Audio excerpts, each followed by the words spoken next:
membahas yaitu tentang penguatan profesi bidan. Pada poin ini saya akan membahas yaitu tentang esensi, fondasi, dan upaya mendasar untuk meningkatkan status serta kualitas profesi kebidanan agar semakin diakui dan dipercaya oleh masyarakat maupun sistem kesehatan.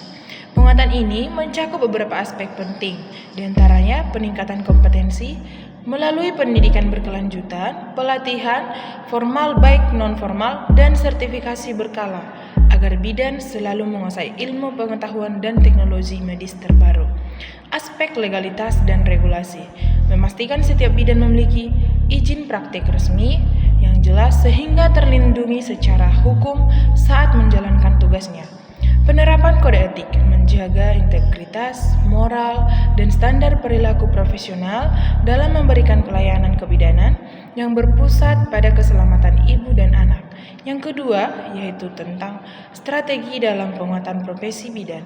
Poin ini berfokus pada langkah-langkah konkret atau tindakan strategis yang harus diambil untuk mewujudkan penguatan profesi pada poin pertama.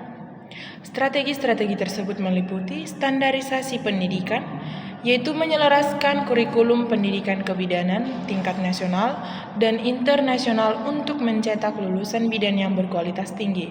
Kolaborasi interprofesional, membangun kerjasama yang solid dengan tenaga kesehatan lain seperti dokter, spesialis kandungan, dokter anak, dan perawat, demi pelayanan yang komprehensif, advokasi kebijakan. Melakukan pendekatan kepada pemerintah dan pembuat kebijakan melalui organisasi profesi seperti IBI untuk mendukung program-program kesejahteraan bidan dan fasilitas pelayanan kesehatan yang memadai.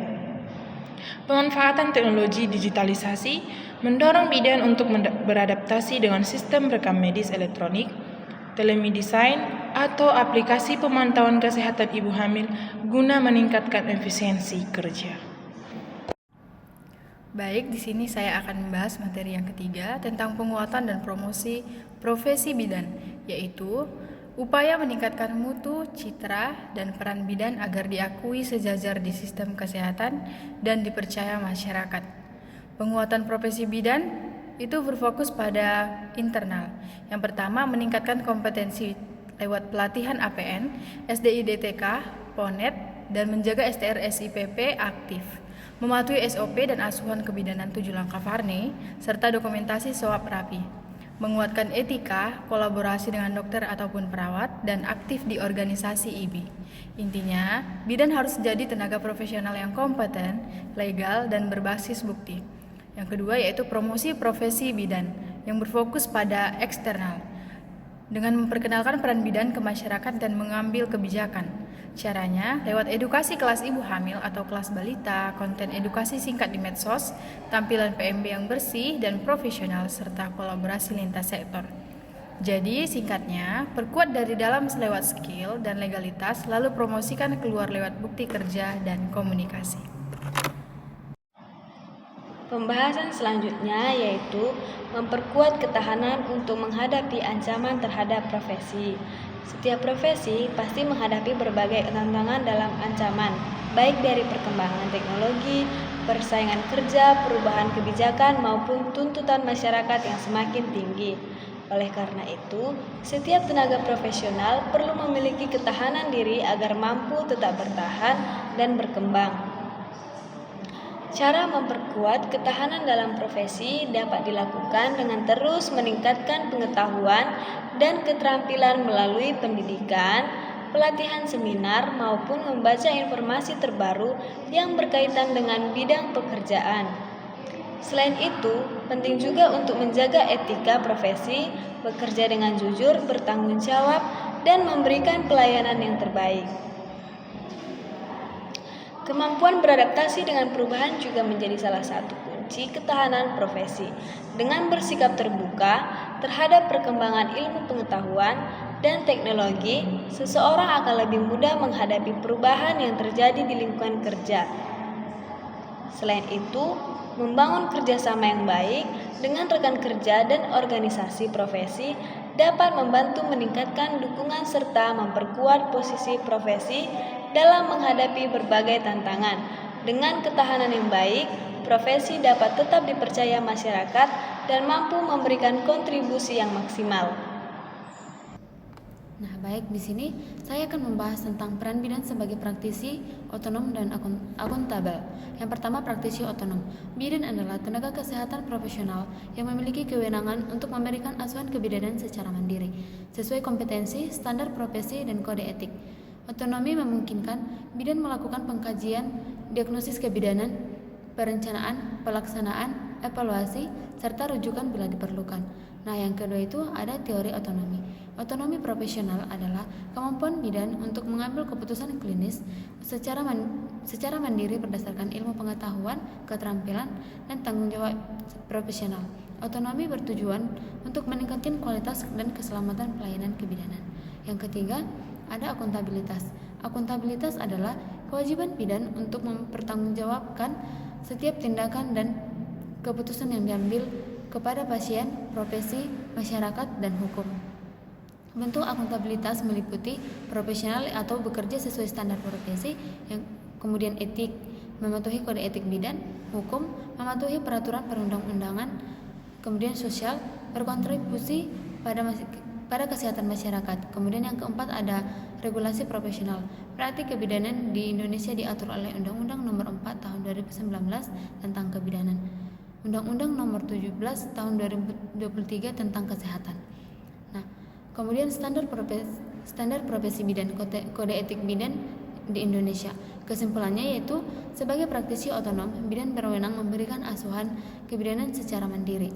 Sebagai praktisi akuntabel, bidan wajib mempertanggungjawabkan setiap tindakan sesuai dengan standar profesi, kode etik, dan peraturan yang berlaku untuk menjamin keselamatan serta kualitas pelayanannya. Di sini saya akan menjelaskan tentang tanggung jawab bidan dalam setting pelayanan kesehatan dan regulasinya, yaitu yang pertama tanggung jawab bidan dalam pelayanan kesehatan. Bidan memiliki tanggung jawab memberikan pelayanan kebidanan yang aman, bermutu, dan sesuai standar profesi. Tanggung jawab tersebut meliputi beberapa, yaitu yang pertama pelayanan kesehatan ibu, yaitu seperti pemeriksaan kehamilan, antenatal care, pertolongan persalinan normal, perawatan ibu nifas, deteksi dini komplikasi, dan rujukan bila diperlukan. Yang kedua yaitu pelayanan kesehatan bayi dan anak, meliputi perawatan bayi baru lahir, pemantauan tumbuh kembang anak, serta pemberian edukasi kesehatan kepada keluarga. Nah, yang ketiga yaitu pelayanan kesehatan reproduksi dan keluarga berencana, yaitu meliputi konseling kesehatan reproduksi, pelayanan kontrasepsi sesuai kewenangan, edukasi pencegahan penyakit menular seksual. Yang keempat yaitu promosi dan edukasi kesehatan, yaitu meliputi memberikan penyuluhan kesehatan kepada individu, keluarga, dan masyarakat, kemudian mendorong perilaku hidup sehat dan bersih.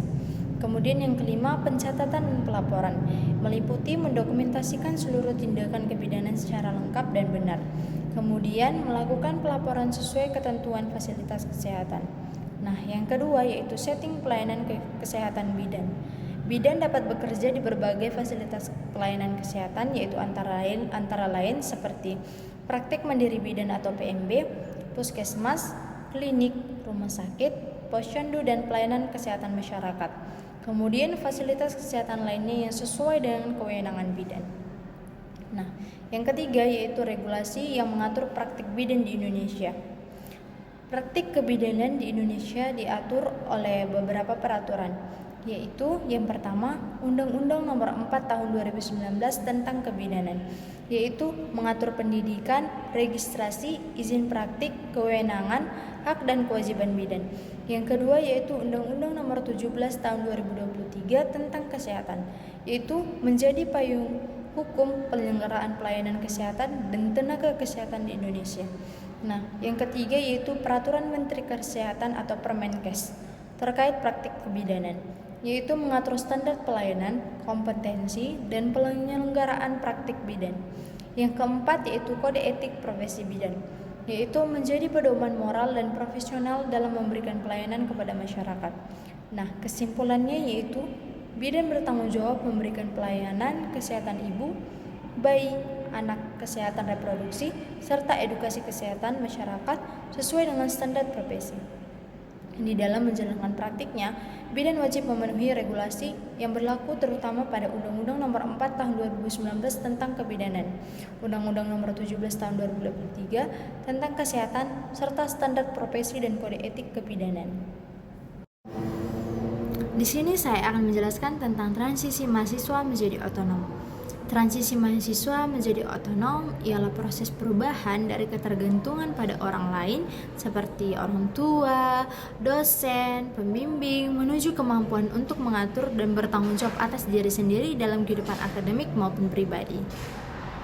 Ciri-ciri mahasiswa otonom ada beberapa, yaitu yang pertama, mandiri dalam belajar, mampu mencari, memahami, serta mengembangkan pengetahuan tanpa selalu bergantung pada dosen. Yang kedua, mampu mengambil keputusan, yaitu menentukan pilihan akademik dan non-akademik secara bertanggung jawab. Nah, yang ketiga, mengelola waktu dengan baik. Artinya yaitu menyusun prioritas antara kuliah, organisasi, dan kehidupan pribadi.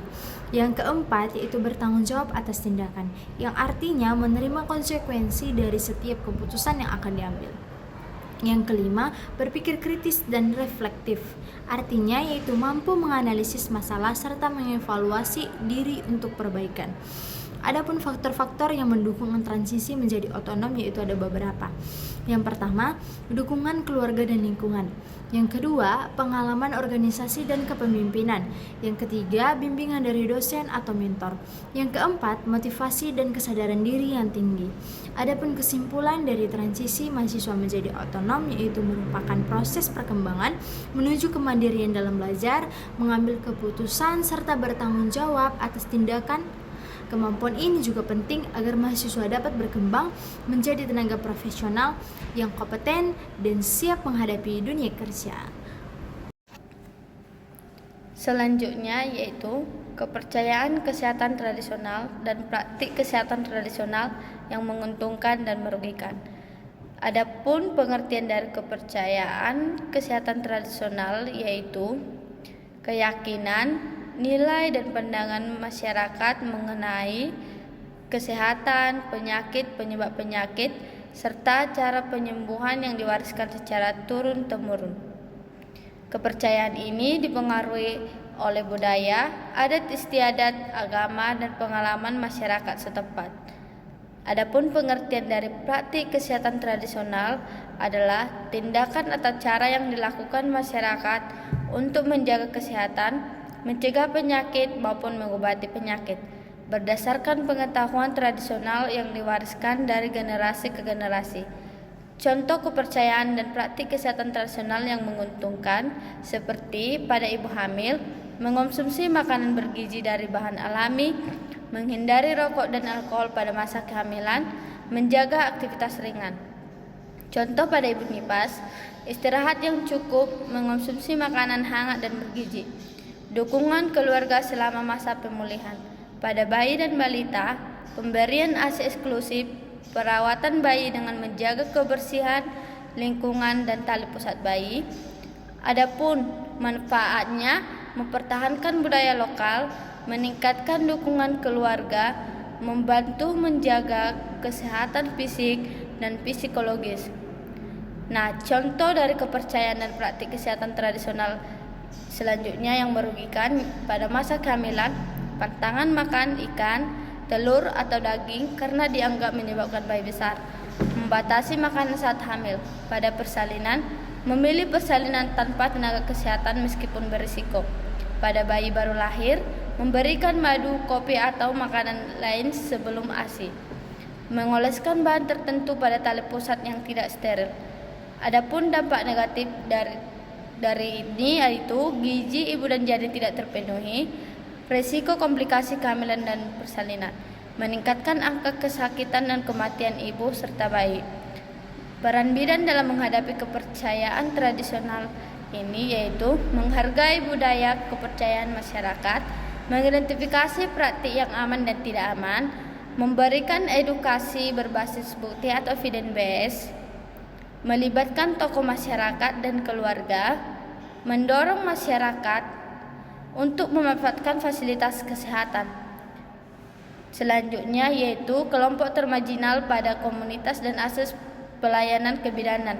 Adapun pengertian dari kelompok termarginal adalah kelompok masyarakat yang mengalami keterbatasan dalam memperoleh sumber daya seperti untuk mendapat kesempatan, hak dan pelayanan kesehatan dibanding kelompok masyarakat lainnya. Mereka sering mengalami diskriminasi, kemiskinan atau hambatan sosial sehingga sulit mengakses pelayanan kesehatan. Adapun contoh kelompok termarginal yaitu berdasarkan kondisi ekonomi, keluarga miskin, pengangguran. Sedangkan berdasarkan geografis, masyarakat daerah terpencil, daerah perbatasan, kepulauan. Selanjutnya berdasarkan sosial, penyandang disabilitas, ibu tunggal, lansia terlantar. Berdasarkan pendidikan, masyarakat dengan tingkat pendidikan rendah, hambatan akses pelayanan kebidanan. Hambatan ekonomi seperti tidak memiliki biaya transportasi, keterbatasan biaya pemeriksaan. Hambatan geografis, jarak fasilitas kesehatan yang jauh, transportasi yang sulit, hambatan sosial budaya, kepercayaan terhadap dukun lebih tinggi daripada bidan, pengambilan keputusan oleh suami atau keluarga. Dalam pendidikan, seperti kurangnya pengetahuan tentang pentingnya ANC, persalinan di fasilitas kesehatan dan imunisasi. Adapun dampak keterbatasan akses pelayanan kebidanan yaitu rendahnya kunjungan antenatal care atau ANC, persalinan tidak ditolong tenaga kesehatan, tingginya risiko komplikasi kehamilan, meningkatnya angka kematian ibu, meningkatnya angka kematian pada bayi. Adapun peran bidan dalam membantu kelompok termarginal yaitu sebagai care provider seperti memberikan pelayanan kebidanan yang berkualitas dan adil, sebagai edukator, memberikan pendidikan kesehatan kepada ibu dan keluarga dan masyarakat, sebagai advokat untuk memperjuangkan hak kesehatan kelompok rentan, sebagai kolaborator bekerjasama dengan kader, tokoh masyarakat dan pemerintah, sebagai community empowerment, memberdayakan masyarakat agar mampu menjaga kesehatan secara mandiri. Adapun kesimpulan dari materi ini yaitu kepercayaan dan praktik kesehatan tradisional merupakan bagian dari budaya masyarakat yang dapat memberikan manfaat maupun risiko kesehatan. Bidan perlu menghargai budaya lokal sambil memberikan edukasi yang benar berdasarkan bukti ilmiah. Kelompok termarginal sering mengalami hambatan dalam mengakses pelayanan kebidanan. Peran bidan sangat penting dalam meningkatkan akses kualitas pelayanan dan derajat kesehatan ibu serta anak di masyarakat. Baik, pembahasan terakhir yaitu isu dalam pelayanan kebidanan, dalam pendidikan, dalam politik, dan dalam kebijakan. Yang pertama yang akan saya bahas, isu pelayanan kebidanan adalah beban kerja tinggi, rangkap tugas, kekerasan obstetri masih ada, akses PMB di daerah 3T terbatas, dan standar SOP sering tidak sesuai realita karena keterbatasan alat ataupun rujukan. Yang kedua, isu dalam pendidikan kebidanan, kesenjangan teori praktik, skill APN ataupun resusitasi lulusan lemah, dosen klinik ataupun preseptor kurang, dan sarana lab minim, serta kelulusan UKOM tidak stabil. Yang ketiga, isu dalam politik adalah posisi tawar bidan lemah, minim keterwakilan bidan dalam membuat kebijakan KIA, KB dibuat tanpa libatkan IBI, serta anggaran untuk bidan ataupun PMB kecil. Yang terakhir, isu dalam kebijakan, turunan Undang-Undang 4 tahun 2019 lambat, sistem rujukan JKN sering macet, dan tuntutan input data berat untuk SDM PMB.